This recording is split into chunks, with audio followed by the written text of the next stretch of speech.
Hi guys, ഇവരാണ് കേട്ടോ ഇന്നത്തെ നമ്മുടെ കഥയുടെ നായികയും നായകനും. വിശന്ന് ചത്തിരിക്കുന്ന സമയത്തായിരുന്നു അച്ഛൻ്റെ എൻട്രിയും ഇവരുടെ മാസ് എൻട്രിയും. പിന്നെ നടന്നത് ചരിത്രമായിരുന്നു. ഇവരെങ്ങനെയുള്ള അകത്താക്കണം എന്നുള്ള ഒറ്റ ചിന്ത മാത്രമേ എനിക്കുണ്ടായിരുന്നുള്ളൂ. ആക്രാന്തം കുറച്ച് കൂടിയതുകൊണ്ട് തന്നെ ആദ്യത്തെ കടയിൽ തന്നെ സമൂസകളും പാതി ഞാൻ അകത്താക്കി. ഇത് വെജിറ്റബിൾ സമൂസ ആയിരുന്നേ. ഞാൻ നോൺ വെജിൻ്റെ ആളായതുകൊണ്ട് എനിക്ക് അത്രയ്ക്കും ഇതായില്ല. പിന്നെ ഉള്ളതുകൊണ്ട് ഓണം പോലെയെന്നാണല്ലോ. ഇതിൻ്റെ ശരിക്കുള്ള പേര് എനിക്കറിയില്ല. ഞാൻ ബർഗർ എന്നാണ് കേട്ടോ ഇതിനെ വിളിക്കുക. ഇതിൻ്റെ പേര് അറിയുന്നവരൊന്ന് കമൻറ്റ് ചെയ്തേക്കണേ.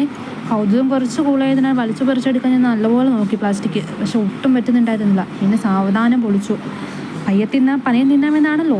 ഇതിനകത്ത് വെജിറ്റബിൾ ആണോ അതോ നോൺ വെജ് ആണോ എന്ന് അറിയാൻ വേണ്ടിയിട്ടായിരുന്നു എൻ്റെ ആദ്യത്തെ ആകാംക്ഷ. കാരണം ആ ചീസിൻ്റെ നല്ല മണം ഉണ്ടായിരുന്നു. അതുകൊണ്ട് തന്നെ ആക്രാന്തം കൂടി വരുന്നുണ്ടായിരുന്നു. പിന്നെ എങ്ങനെയൊക്കെയോ ഞാനത് പൊളിച്ചിട്ട് സുബാഷ് ബ്രെഡിൻ്റെയും ചീസിൻ്റെയും അല്ലെങ്കിൽ മയോണൈസിൻ്റെയും കോമ്പിനേഷൻ എന്ന് പറയുന്നത് അബ്ബാറാണ് കേട്ടോ. നമുക്കിത് പൊളിച്ച് നോക്കാം. ഇത് വെജിറ്റബിൾ ആണ്. ഞാൻ പിന്നെയും ചലിക്കപ്പെട്ടു ഗേസ്. ഇതിലൊന്നും തളരില്ല. അപ്പം ഞാനിവിടെ അകത്താക്കിയിട്ട് വരാം കേട്ടോ. ബൈ.